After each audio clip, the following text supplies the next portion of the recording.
যৌথ ফ্যামিলি নাটকটির ২৮তম পর্ব নিয়ে চলে আসলাম। জানলার পাশে দাঁড়িয়ে তনুর হাত ধরে জান্নাত বলতেছে কংগ্রাচুলেশন তনু। এদিকে তনু জান্নাতের হাত ছেড়ে দিয়ে বলে সরি টু সে। জান্নাতের মা দাঁড়িয়ে দাঁড়িয়ে পিছনে বসে সবকিছু দেখতে আছে তনু আর জান্নাত কি করতে আছে। তারপরে জান্নাত তনুকে আই লাভ ইউ বলে দৌড় দিল। এদিকে সোহাগ মন খারাপ করে গাছের নিচে বসে আছে এবং বাবরের মেয়ে লতাকে ফোন দিল। এদিকে বাবরের মেয়ে লতা অনেকবার ফোন কেটে দিচ্ছে। তারপরে লতা ফোনটি রিসিভ করে বলল কি হয়েছে। তখন সোহাগ লতাকে বলল তুমি ফোনটা বারবার কেটে দিচ্ছ কেন। এদিকে লতা উঠে বলল দেখতেই তো পাচ্ছ ফোনটা কেটে দিচ্ছি, কমন সেন্স বলতে কিছু নেই। এটা বলি লতা ফোনটা কেটে দিল। এদিকে সোহাগ মন খারাপ করে আবার বসে আছে ফোনটা কেটে দেওয়াতে। এদিকে তনু খুব ভোরে ঘুম থেকে উঠে কলেজের জন্য রেডি হচ্ছে এবং তনুর মা তনুর জন্য নাস্তা নিয়ে আসলো। তারপর তনুর বাবা আসলো তনুকে টাকা দেওয়ার জন্য। খুব সকালবেলা জান্নাত ও তনুকে ফোন করছে যে ঘুম থেকে উঠেছো, কলেজের জন্য রেডি হবা না। এদিকে তনুর মা জান্নাত ও তনুর মিষ্টি মিষ্টি কথা শুনতে আছে জানলার পাশে ওত পেতে। এদিকে আবার খুশির ফুফু হাতে ফোন নিয়ে বের হলো সোহাগ ও তনুর ফ্যামিলিতে গ্যাঞ্জাম বাজানোর জন্য।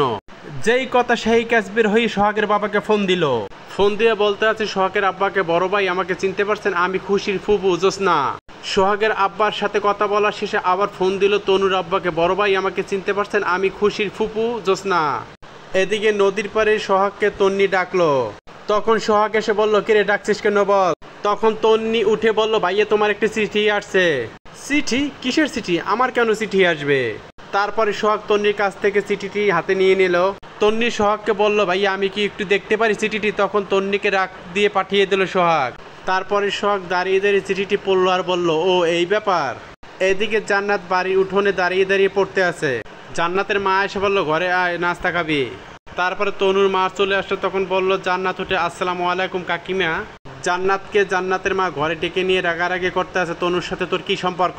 তখন জান্নাত উঠে বলল কিসের সম্পর্ক, কোনো সম্পর্ক নাই। এদিকে জান্নাত উঠে বলল তার মাকে, দেখো মা আমার কি বিয়ের আলোচনা করতে আছে তোমরা, আমি কিন্তু একজনকে পছন্দ করি। এই কথাটা শুনে জান্নাতের মা জান্নাতকে থাপ্পড় দিল। এদিকে মেজো বউ আর ছোট বউ সামনাসামনি পড়লো। তখন মেজো উঠে বলল ছোট তোর মেয়েকে সামলা, আমার ছেলের সামনে যে না ঘোরাঘুরি করে। এদিকে জহির কাকা সোহাগকে পেয়ে বলতে আছে বাইসটা কি করা যায়, আজকে আঙ্গুরি আসছিল টাকার জন্য। তখন সোহাগ উঠে বলল আগে করছেন মনে ছিল না। ভাত খাবার টেবিলে বসে গল্প করতে আছে খুশি, খুশির বাবা, খুশির ফুফু ও খুশির ফুফাতো বোন। এদিকে বাবর সাহেব চলে আসলো আঙ্গুরির বাড়িতে। আঙ্গুরি ও বাবর ডাকে ঘর থেকে বের হয়ে আসলো। বাবর সাহেব আঙ্গুরিকে জিজ্ঞেস করলো কি করলো আঙ্গুরি তুমি। তখন আঙ্গুরি উঠে বলল আরো 3 দিন সময় দিয়ে আসছি জহির বেটাকে। তখন বাবর সাহেব উঠে বলল এবার যদি বেটা ডেট ফেল করে তার সকলকে জেলের ভাত খাওয়াবো। বাবর আঙ্গুরির বাড়ি থেকে বের হতে না হতেই চেয়ারম্যান এসে হাজির আঙ্গুরির বাড়ির দরজায়। তখন বাবর বলল চেয়ারম্যান সাহেব আপনি। তখন চেয়ারম্যান উঠে বলল তুমি এখানে কি করো মিয়া। আমি আসছি আঙ্গুরির বাড়িতে কাজ আছে, কিন্তু চেয়ারম্যান সাহেব আপনি আসছেন কেন এখানে। এদিকে তনু কলেজে যাচ্ছে, হঠাৎ করে তার মা তাকে ফোন দিল। ফোন দিয়ে তনুকে জিজ্ঞেস করে বাবা তোর সাথে জান্নাতের কিসের সম্পর্ক। এদিকে জান্নাতের মা যখন জান্নাতকে মারলো তখন জান্নাত রাগ হয়ে ঢাকায় চলে যাচ্ছে ব্যাগটা গুছিয়ে। তখন জান্নাতের মা উঠে বলল মা রাগ করিস না, আমি তোর মা না, মা হিসেবে একটু শাসন করতেই পারি। এদিকে জান্নাতের মা জান্নাতের হাত ধরে ঘরের ভিতর নিয়ে যাচ্ছে আর বলছে মা রাগ করিস না, মাথা গরম করিস না, চল ঘরের ভিতর চল।